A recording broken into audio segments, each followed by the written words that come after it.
Shalom, jumpa lagi dalam GKM Menyapa. Saudara dan kasih Tuhan, kita akan membaca firman Tuhan dari Amos pasal 5 ayat 4 sampai ayatnya yang ke-6.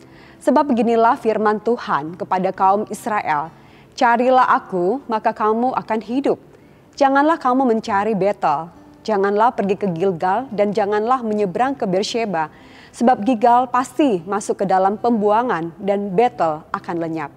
Carilah Tuhan, maka kamu akan hidup, supaya jangan ia memasuki keturunan Yusuf bagaikan api, yang memakannya habis dengan tidak ada yang memadamkan bagi Betel.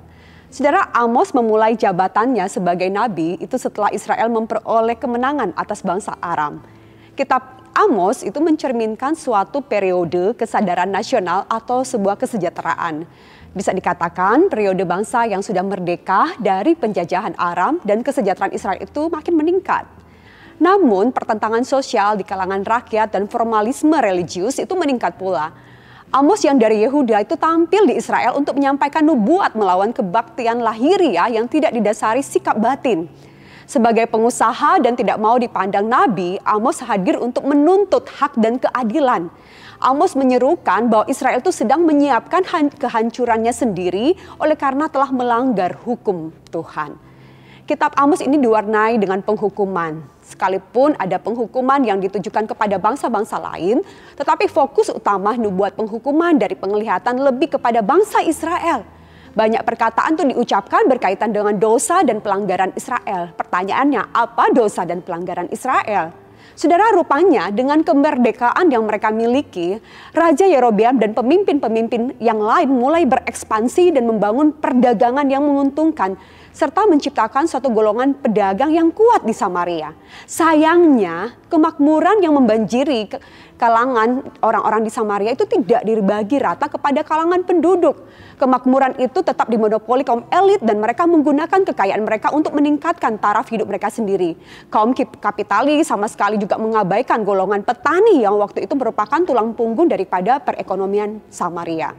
Saudara, pada zaman Amos, penindasan atas kaum miskin oleh orang kaya itu adalah biasa. Juga sikap acuh tak acuh di kalangan konglomerat terhadap kesengsaraan orang yang lapar adalah hal yang biasa. Keadilan terletak pada kalangan berduit dan punya jabatan. Dalam musim kering, orang miskin hanya dapat meminta pertolongan kepada lintah darat yang kepadanya ia sering terpaksa menggadaikan tangannya dan bahkan dirinya. Kejahatan Israel itu bukan kejahatan terhadap bangsa lain, tetapi kejahatan saudara atau saudara lain. Saudara yang kasih Tuhan, ironisnya agama tidaklah diabaikan, tapi justru diputar balikan. Di tempat-tempat suci, agama nasional dan upacara-upacara terus dipelihara. Tapi hal itu diadakan bergandengan dengan sifat kefasikan yang tak mengenal Allah dan bahkan menyalahi kesusilaan. Lagi pula upacara yang serba mewah dan korban-korban persembahan yang mahal itu dipersembahkan dengan biaya kaum miskin. Amos juga prihatin karena hukum dilanggar dianggap dapat diatur hanya dengan cara mengadakan ritus, pesta atau korban. Padahal ritus yang dikerjakan paling rinci namun mengabaikan keadilan justru merupakan kebencian bagi Tuhan. Maka kalimat carilah Tuhan maka kamu akan hidup itu menjadi harapan di tengah ratapan kebejatan dan penghukuman yang siap diluncurkan kepada Israel. Dan kalimat ini muncul 2 kali ayat 4 dan 6 dan mirip dengan ayat 14. Kata carilah Tuhan sudah pasti bukan berkaitan dengan ritual tetapi hati yang mau bertobat. Dan hal ini terekspresikan sesuai dengan nilai-nilai kerajaan Allah yaitu kasih, keadilan, dan kebenaran. Saudara, mengapa saya merefleksikan bagian ini sebagai bagian yang menarik di bulan kebangsaan? Setiap kita pasti akan miris dan menggeleng-gelengkan kepala jika membaca satu persatu pelanggaran Israel. Namun bukankah hal ini mirip dengan yang kita jumpai di tengah bangsa kita Indonesia?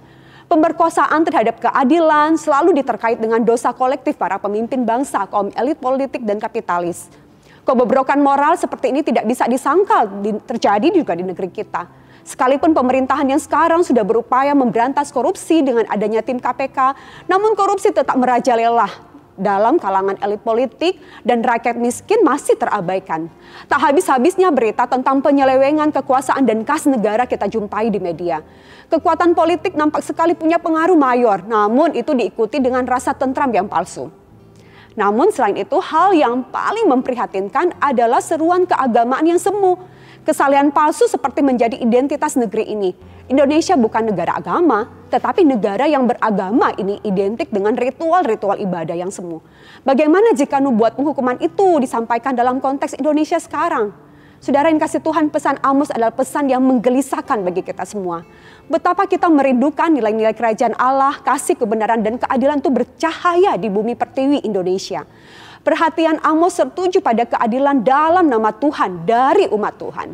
Allah itu adil, maka ketidakadilan, ketidakjujuran, kebejatan moral tidak dapat ditolerir oleh Allah dan harus mendapatkan pembalasan yang keras dari Allah. Saudara yang kasih Tuhan, di tengah situasi yang chaos seperti itu, berita Amos memberi pengharapan bagi kita. Carilah Tuhan, maka kamu akan hidup. Jalan hidup adalah dengan mencari Tuhan dengan segenap hati. Dan biarlah bangsa kita Indonesia melalui orang-orang yang sudah ditebus dengan darah Kristus mendapatkan jalan hidup. Ada pemusnahan, namun ada pula pemulihan. Ada penghukuman, namun ada pula kasih karunia. Amin. Tuhan Yesus memberkati kita.